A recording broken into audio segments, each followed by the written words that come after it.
When most people hear the word angel, they probably imagine a beautiful person with a white robe, two enormous wings, a glowing halo, and a peaceful smile. You know, something like this. Beautiful, gentle, almost too perfect. But then you open the Bible and suddenly realize, wait a minute. Some of the beings described in Scripture look nothing like the angels we see in paintings. Some have multiple wings, some have multiple faces, some are surrounded by fire, some appear as ordinary human beings, some are described as terrifying warriors. And then there are creatures with eyes everywhere. Yeah, eyes everywhere. At this point, I'm already thinking, oh, how am I going to design this one? So today, we're going to take the descriptions found in Scripture and recreate the heavenly beings and angelic figures mentioned throughout the Bible, from Genesis all the way to Revelation. And before we continue, if you enjoy fascinating Bible history, Scripture, archaeology, and mysteries like this, please subscribe to the channel. It really helps us continue creating these videos. Now, one important thing before we begin. These recreations are artistic interpretations of biblical descriptions. The Bible doesn't give us photographs of the spiritual realm, and some passages are visions filled with symbolism. So we're going to stick as closely as possible to what the text actually says, rather than simply using the traditional image of an angel. Let us begin with one of the most misunderstood heavenly creatures in the Bible, the cherubim. Forget the little chubby baby with tiny wings that you might see in paintings. The cherubim described in the Bible are nothing like that. When the prophet Ezekiel was beside the river, he suddenly witnessed something extraordinary. He saw a violent whirlwind filled with fire, and from the middle of that fire came 4 living creatures. They appeared to have the form of humans, but they were clearly not human. Each had 4 faces and 4 wings, while their legs were straight and their feet resembled the hooves of a calf, shining like bright metal. And then came the faces. One looked like a human being, another looked like a lion, another looked like an ox, and another looked like an eagle. The creatures also had wings that moved together in an astonishing formation. 2 wings covered their bodies, while the other 2 connected with the wings of the creatures beside them. Ezekiel described their appearance as resembling burning coals, torches, fire, and flashes of lightning. At this point, I honestly have to wonder how anyone is supposed to recreate this accurately. But Ezekiel was not simply seeing something terrifying for the sake of being terrifying. The vision had a message. Directly beneath the cherubim, Ezekiel saw another extraordinary sight: enormous wheels. These were the Ophanim, a Hebrew word meaning wheels. Each appeared to be a wheel within another wheel, allowing them to move in every direction. They were covered with eyes and surrounded by fire, and whenever the cherubim moved, the wheels moved with them. All of them moved together as though they were one extraordinary heavenly mechanism. And just when you think the vision could not become any stranger, Ezekiel looked above them and saw something resembling a sapphire throne. Seated upon it was a figure with the appearance of a human being, surrounded by brightness and fire. Ezekiel understood that he was witnessing the glory of God. This detail becomes especially important because Ezekiel was living in exile in Babylon. Jerusalem had been conquered, the temple had been destroyed, and the Israelites had been taken away from their homeland. The ancient world often associated gods with particular territories. If a nation was conquered, people could assume that its god had also been defeated. But Ezekiel's vision revealed something completely different. God's presence was not trapped inside Jerusalem. His throne was moving. The cherubim moved. The wheels moved. The glory of God moved. God had not abandoned his people. Now we come to one of the most famous and mysterious heavenly beings in the Bible. And this one is especially difficult to recreate because Scripture describes him as something incredibly beautiful before his fall. According to Ezekiel, this being was created with extraordinary splendor. He was covered with precious stones, including imagery associated with diamonds, sapphires, emeralds, and gold. In other words, this was not some dark, frightening monster when he was first created. He was stunning. And then comes the detail that makes this even more fascinating. Ezekiel says, "You were in Eden, the garden of God."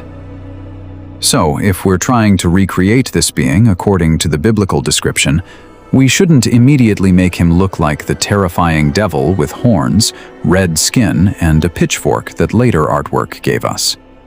The reference presents something much more magnificent. A radiant, jewel-covered spiritual being associated with the Garden of Eden. Oh, how am I supposed to design something that looks both heavenly and serpent-like without turning it into a cartoon? The connection becomes even more interesting when we remember the serpent in Genesis. In the ancient world, winged serpents were often associated with divine power and protection. They could be represented around temples, carved into pillars, and even connected with royal imagery. So the biblical picture of the serpent in Eden carries a much deeper spiritual meaning than simply imagining an ordinary snake suddenly learning how to talk. The being described in Ezekiel was beautiful, powerful, and positioned in God's presence. Yet he ultimately became rebellious and was cast away from that presence. And that is what makes this creature so haunting. The Bible's picture is not of evil beginning as something ugly. It is the picture of something magnificent, becoming corrupted through rebellion. That contrast is exactly what I would want the recreation to capture. A breathtaking, jewel-covered heavenly being standing in Eden, radiant with beauty, yet carrying the mysterious serpent imagery associated with his eventual fall. Then Isaiah gives us another astonishing glimpse into God's throne room. He saw beings called Seraphim. The Hebrew word can be translated as burning ones, and the same word is also used elsewhere in Scripture in connection with venomous snakes. These beings had 6 wings. 2 covered their faces, 2 covered their feet, and 2 were used for flying. Imagine trying to recreate that. 6 wings surrounding the throne of God, with fire and holiness filling the scene. And these seraphim continually proclaimed, "Holy, holy, holy is the Lord of hosts. The whole earth is full of his glory." When the voice of one of these beings cried out, the foundations of the threshold shook, and the temple filled with smoke. Isaiah immediately realized his own unworthiness. Yet one of the seraphim took a burning coal from the altar and touched Isaiah's lips, declaring that his guilt had been taken away and his sin atoned for. These beings were not merely frightening creatures. They were associated with the holiness of God and with the purification of Isaiah. Daniel also encountered a terrifying heavenly messenger. The figure appeared dressed in linen with a golden belt. His body looked like a glowing precious stone. His face resembled lightning. His eyes burned like torches, and his arms and feet shone like polished metal. His voice sounded like the voice of a multitude. Daniel was overwhelmed by the encounter. The messenger explained that Daniel's prayer had been heard immediately, but his arrival had been delayed because of opposition from the Prince of Persia. Michael eventually came to help him.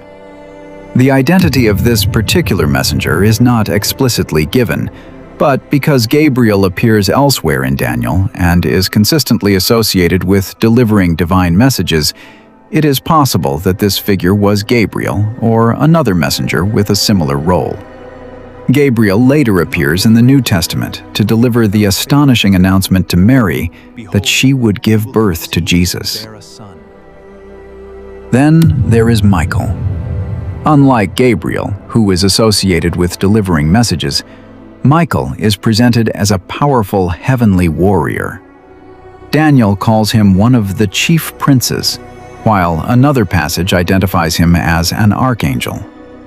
Michael is also involved in the conflict against the spiritual powers opposing God's purposes. Interestingly, Scripture never gives us a detailed physical description of Michael. But considering that the terrifying messenger who appeared to Daniel required Michael's assistance, the authority of this archangel is remarkable. Jesus does not simply disguise himself as a human being. He becomes human. The one who existed in glory enters the world he created. He experiences hunger, rejection, suffering, pain, and death, and then rises again.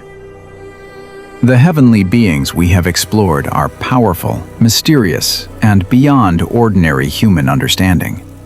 Yet Scripture reveals something even more astonishing. God chose to come into our broken world himself. He did not remain distant from human suffering. He came near. And through Jesus, heaven and earth are brought together in a way that no angel could accomplish. So, after recreating the cherubim, the Ophanim, the Seraphim, Gabriel, and Michael, perhaps the greatest lesson is not what these beings look like. It is who sits above them all. The creatures worship him. The angels serve him. The heavenly council stands before him. And ultimately, all creation points toward the same King, Jesus Christ.